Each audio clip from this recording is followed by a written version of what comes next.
Everyone, it is Tiffany with Rock Bottom Wellness, and I am here today to chat with you a little bit about my experience with COVID.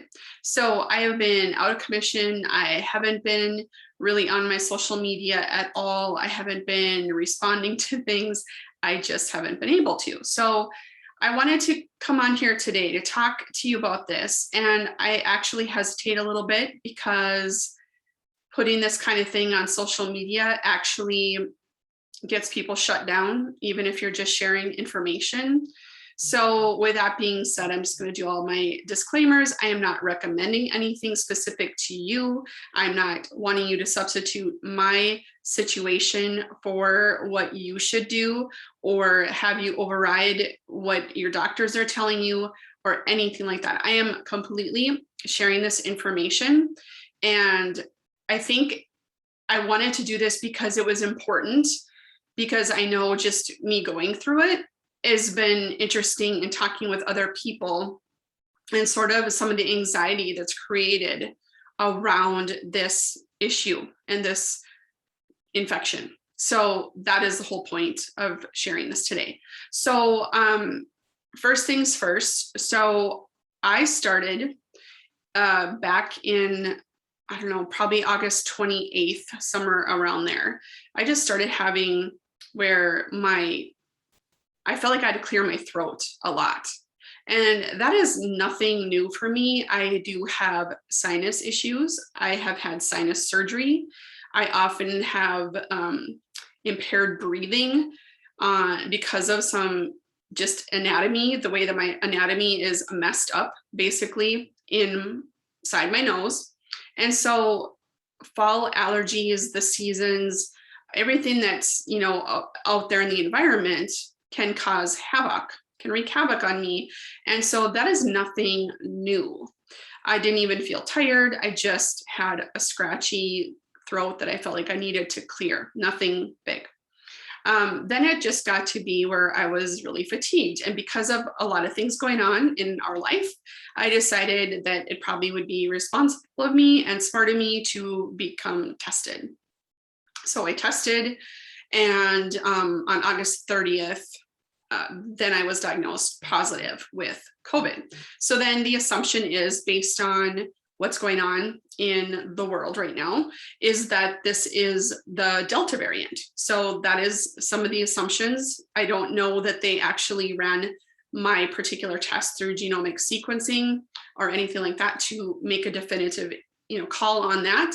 And no doctor told that to me. I'm just saying that that is what, we would think based on what's, the information that's out there on this version of the COVID infection. So with that comes some different symptoms, and I don't even know how it is, because honestly, I feel like everyone I've talked to, everyone I know that's been infected with COVID has absolutely so many different symptoms. And for example, the losing the taste and the smell, that didn't apply to me. I think it got a little bit weaker, but I also was stuffy. So that makes kind of sense to me. Anytime I have a really bad cold or a sinus infection, you do lose your taste and smell to some degree. Things just don't taste the same. So that's what I would equate it to. And so I think that's just something that you can't definitively say, oh, that's a COVID symptom or that's a Delta variant symptom or whatever, because I do know people who have had it during the same time I did, and they absolutely 100% lost their taste and smell in a very different way than they have with other types of colds or flu. So just keep that in mind. The other thing is, I didn't have severe symptoms. I would say I had long and lingering symptoms, but not severe. I have been way sicker in my life with different symptoms regarding influenza, which in the past for me has turned into, bronchitis and then pneumonia, and things go downhill pretty quickly. And I have been sick in bed for, 2 full weeks with symptoms lingering for a couple months. I've collapsed a lung from all the coughing. I've had all those kinds of things. So with this, I did not have that. But what was different is the lingering of the symptoms that were just bad enough that kept you from your normal day, or obviously you're not going to go out in the world when you have a low grade fever And that was true for me. I only had, say, 99.6 type fever on and off. It was kind of random. It wasn't constantly. And then that lingered on and on and on. Just when I thought that I was getting back with the land of the living, then I would pop up with a little fever, which would tell me then I'm still fighting this infection. So I need to, still isolate and all that kind of stuff. And, you have to isolate until that fever is gone and you're not using fever reducers before you go out among other people. And so what I think the main thing for me was that lingering fever that just kept cropping up, and that was frustrating. And I run out of patience. I can't watch any more Netflix. I couldn't focus on any more TV. I certainly couldn't read. I could do very minimal work. I was meeting with clients with my camera off in my bed so that I could, keep working with those people. I would say the brain fog for me was real, and I feel like that has gotten already better, and it's been, just a little bit over a month. So that hasn't been too bad. But what I have to say about this, and this is the part where apparently social media doesn't really like, is there are things you can do to help support the body underlying, and preferably you're doing that before you get sick with anything. So this time of year, flu season begins and cold and allergies start. Kids go back to school and they're all together in the same classroom or whatever. And without this issue that's going on now in the world, everybody starts to get sick in the fall because of, we end up by coming indoors and it's the season and all the different things that impact it. So what are you doing going into this season to help support your body? And what kinds of things can you do when you have some kind of infection, especially this one that's everybody is so afraid of right now? And we all are probably going to be impacted by it in some way, shape, or form at some point. So what I did when I first started having that little bit of scratchy throat, I was away from home for that first night where I felt it. And luckily was pretty isolated during that time too. And it was just that night. Then we came right back home and I started right away on my regimen of things that I sort of made up along the way. So I'm going to go over those with you. And again, this is not a treatment for this infection. This is just what I had on hand. I do have a lot of stuff on hand because of what I do. So I just used all of my resources that I had with me. And so I just wanted to share that. And I've been thinking about that for the last month. Like, I got to tell people about this. I do think that helped me a lot. I do think it helped my symptoms for not getting really, really horrible. And like I said, it still wasn't fun. Still don't wish it upon anybody. Still am frustrated with the long-term symptoms because I can't get back to 100% normal with certain things. You can see my voice or hear my voice a little scratchy. Probably have to clear my throat, so I apologize for the sound with this, but that's just part of what it is for me, apparently. So the first thing I started doing, I use essential oils. And I have for quite a while. I love them. You've heard me talk about them, I'm sure. But what I started to do was use the oils that are known to have antimicrobial properties. And I started using them with just right on my throat, by my ears, by my sinuses to help, potentially with that. Then I used sinus rinsing. There is a hospital, and I can't remember if it was Johns Hopkins. So don't quote me on that, but there is research showing people who are working in COVID units, medical providers, nurses, doctors, anybody else that's working in that department, when they are sinus rinsing with a good saline rinse, they also added iodine wash to that. I didn't do that. I didn't have it on hand. I didn't want to wait for it. So just saline. And they were rinsing 3 times a day on the days that they were in the hospital. And they've been doing that since the beginning, or the kind of the thick of the pandemic back in 2020. And they've been doing that consistently. And so far, no one has come down with symptoms of this infection. So I decided that's where I'm going to start. I have that. I use it all the time, but I go in spurts. So I started using that right away. First of all, I was doing it twice a day, and then I was just doing it once a day, just because of all the other things I was doing. So there was that. So that's pretty easy things you can do to help if you have some of those kind of fall seasonal type symptoms. And then that's when it would start, or just use it every day. It just really depends on what you have and the bandwidth you have to maintain and to do these things to help yourself out. Then the next thing I started doing was using something called N-acetylcysteine, which I've used for probably a good 10 years because of my sinuses and my apparent propensity to have congestion in my lung area with bronchitis and that kind of thing. So anytime I have allergy type symptoms, I start taking NAC, and NAC has been shown to be helpful with the lining of your mucosal membranes and your lungs, and it helps with the liver and detoxification. It's just a really good amino acid to help with that. Now, there's some controversy lately because they might be pulling it off the market per the FDA, because I'm just summarizing it. I don't have all the details, but they're looking at, potentially making it into a prescription, so it will not be accessible for people like me, for you, unless you have a prescription.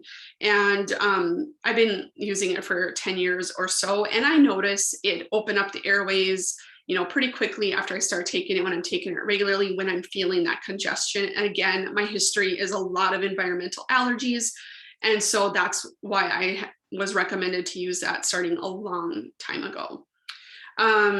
Then I decided as well, just using my education and my background and how I help other people, is that this is an inflammatory process. When people end up with actual, the pneumonia from this infection, it's inflammation that's going on in the lungs. There's inflammation in the airways. You might be inflamed from all the coughing. I didn't really have a cough. It was like more of a cough to clear things out, and then it was gone, but it wasn't that hacking nonstop cough.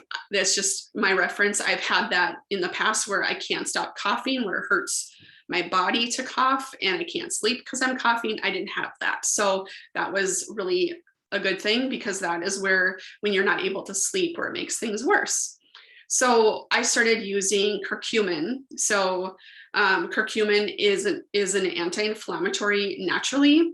If you use turmeric, which is the root that has the curcumin, that compound in it that helps with the inflammation, if you use it in cooking, that is good. It's that yellowy gold color, and that's when you add it to soups and stuff, it turns your broth that color.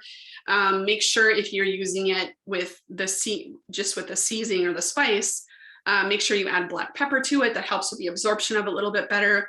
I was using a high dose, like therapeutic dose of curcumin capsules, and you can tell there's some black pepper in them as well. But I was using high doses of those several times a day to help with the inflammation and to keep that at bay. And I believe that those two things really helped me. In addition, I struggle with keeping vitamin D levels. If you are in the northern climates, you probably do too. So I was taking my vitamin D. I typically do a little higher dose than normal just because of my thyroid history, but I bumped it up. I was taking 10,000 IUs of D3 in a liquid emulsified form, just for better absorption, because I was not really eating that much. I didn't have much of an appetite. I'd have some broth here and there. Just drank a ton of water, and that is probably the biggest thing. You probably are tired if you end up with this type of infection. You probably are tired, you're probably sleeping a lot, or hopefully you're able to get some sleep. You need to stay hydrated. You need to drink when you don't think you can drink anymore. So you just need to keep drinking, but keep your electrolytes up. And so that's maybe when it's important to have some electrolytes with your water, or if you can get in some fruit, if you can get in some vegetables, if you have an appetite for it, that would be ideal.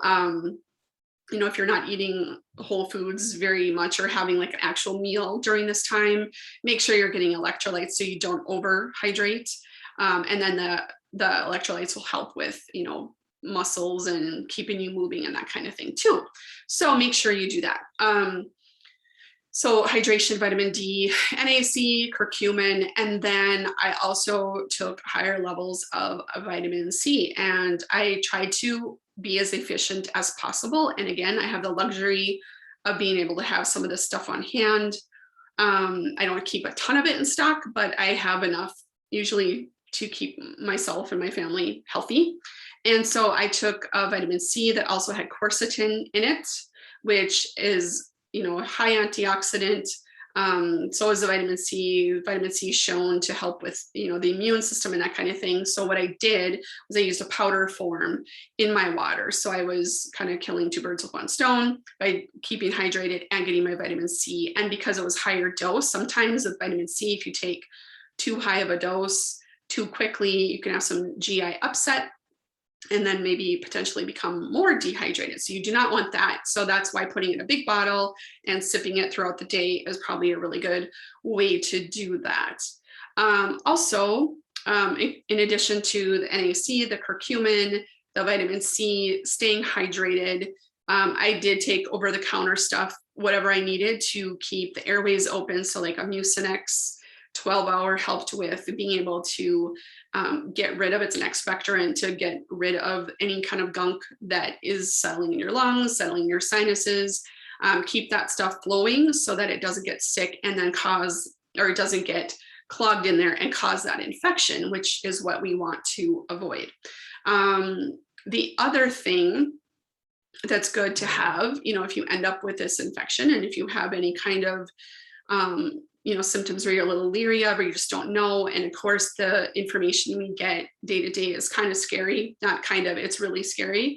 So I recommend you get yourself a pulse oximeter. It's that little machine that you put on your finger to help with figuring out your oxygen levels. And so I know in the hospital, people are having, if you have to go to the hospital, people have this hypoxia, which is this, low oxygen level, but it's like almost they're delusional because they're so low oxygen, but they're, for whatever reason with this infection, they're able to function really well at a really low level. So it can be scary because you don't know that you don't know that you are lacking the oxygen, which is what gets people in trouble as well. So getting that pulse oximeter and keeping at that 95% or above. I know some of the numbers, if you look online, they're going to vary a little bit. And I talked to, a COVID nurse that said, 88%, that's when you start to be a little concerned. If it gets to 85%, you need to come into the ER. They have seen levels of people come in and talking and acting normally at 54% oxygen, which is no good at all. So that's the scary part about it, and why I say maybe have one of those on hand. They cost probably like $30 or something like that at your local CVS type store, Target, wherever those places have them. It's probably a good idea to have that in hand so you can just sort of monitor things, so that's where things can get out of control. And then obviously taking your temperature and sort of monitoring when things are popping up or not. Usually your body tells you with that severe pain. I've heard a lot of people have severe bone pain with their COVID infection. I did not have that. I had a typical, some mild body aches because my fever was not that high. It just lingered. I think day 11, I was still having it pop up a little bit. For sure by day 14, I can't remember exactly, but for sure by day 14, there was no fever anymore, even, without even when I was not taking the fever reducers.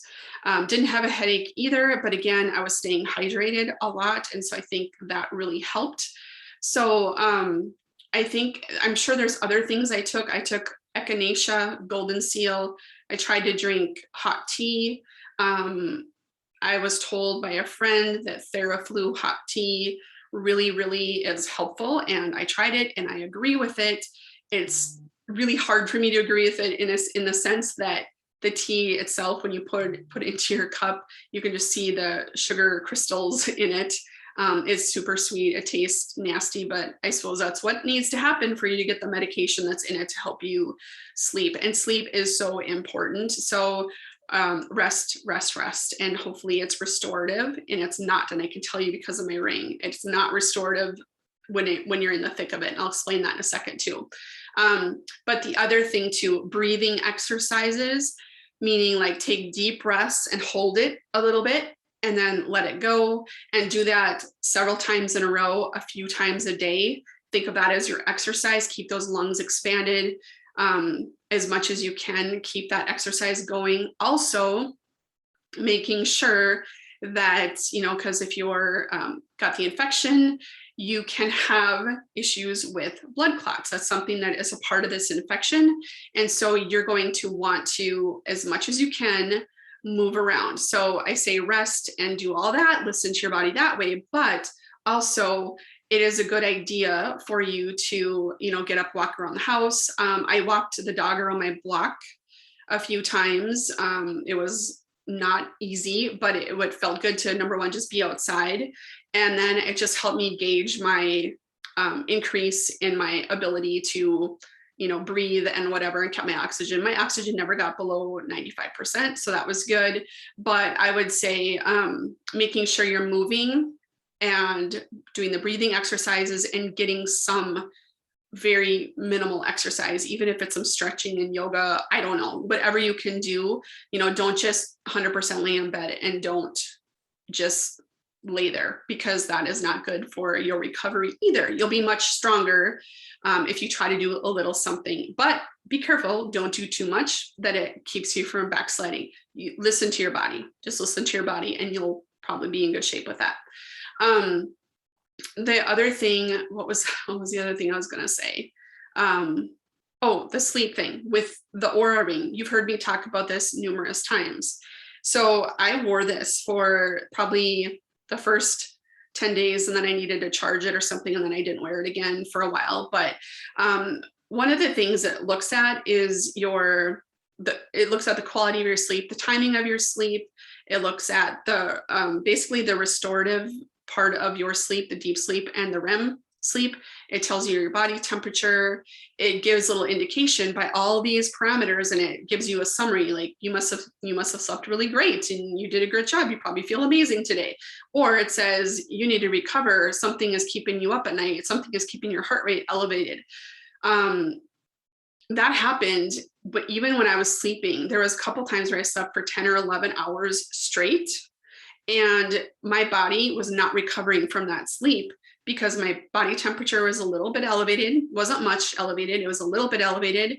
I was probably tossing and turning, and my resting heart rate did not come down, because with any kind of infection, your body temperature increases, your resting heart rate, your heart rate increases to help fight off all this stuff that's going on in your body. And so restoring is a little bit harder just with sleep alone. That's why it is a complement to the sleep to do some of these other things that I mentioned. Something similar, there might be other recommendations. I know that these are kind of common recommendations, and I did them religiously during that time, even though I didn't feel like getting out of bed to go get more curcumin or whatever, or rinse my sinuses. Didn't always feel like doing that, but I really kept on with that just because I wanted to not let go of that. I didn't want to backslide and that kind of thing. So it just tells me how important getting sleep is, even outside of this infection. But this was really, really, really telling that it makes sense why this thing can take so long to clear your body, and why it can take a long time for your body to fight it off, and why it has to work so hard, which is even more important, why you need to make sure you are resting so you can recover. Because even when you are resting, it's not as good as when you're, resting any other time. So it's just really, informative for me. I have not been sick with anything since I've had this ring, and I've had it for a couple of years now. And so it was really telling, and it was spot on every single day. So I hope this has been helpful, informative. Like I said, do not substitute your own judgment for what you need to do. for mine at all. I mean, you need to go with what works for you, what your doctor says, and everything. So, and on that note, I will tell you, I did have a virtual appointment with a doctor on, I think, day 10 or 11, just to kind of see what was going on and what I needed to look for and anything I should be aware of, anything like that. And there was really no help whatsoever. There was no advice. More fear was put out there. I'm just going to put it that way. There was more fear put out there, and there was kind of hopelessness. There was nothing really to be done for me at that time. There's nothing for secondary infections, with antibiotics, because as you know, this is a virus.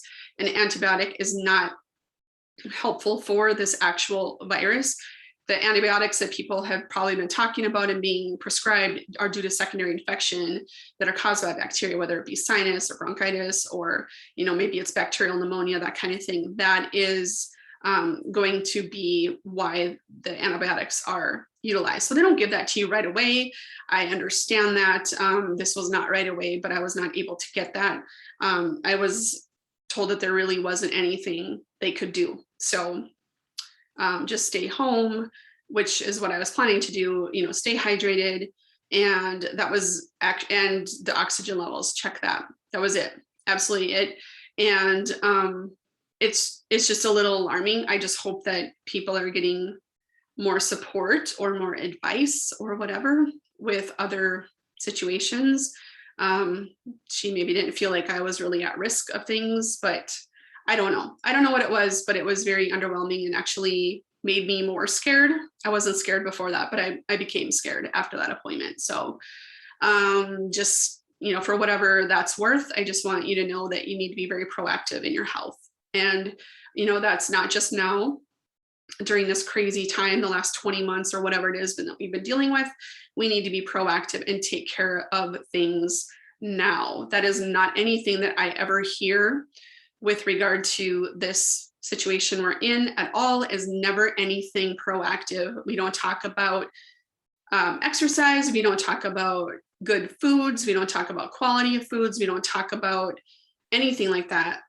And that is disturbing to me. So that's why I wanted to come on here, give you some insight. This is my story, my experience, what I did. That does not mean it fits for you. So again, please understand, I'm not telling you that, this cured me of this infection, because that's not at all what I'm saying. I'm just saying this is what I did to support me along the way. And I believe that it really did help me because I dove into it as soon as I possibly could. And I probably should have started with it a little bit sooner too. With I slip on different supplements and support that way, just like anybody. But that is something I think that really helped me, even though it did linger far too long, that I was really willing to deal with, because it really is frustrating when you're trying to work. I run my own business. I'm the only person for the most part. It's frustrating when you're trying to do your thing and something like this takes you out for far too long.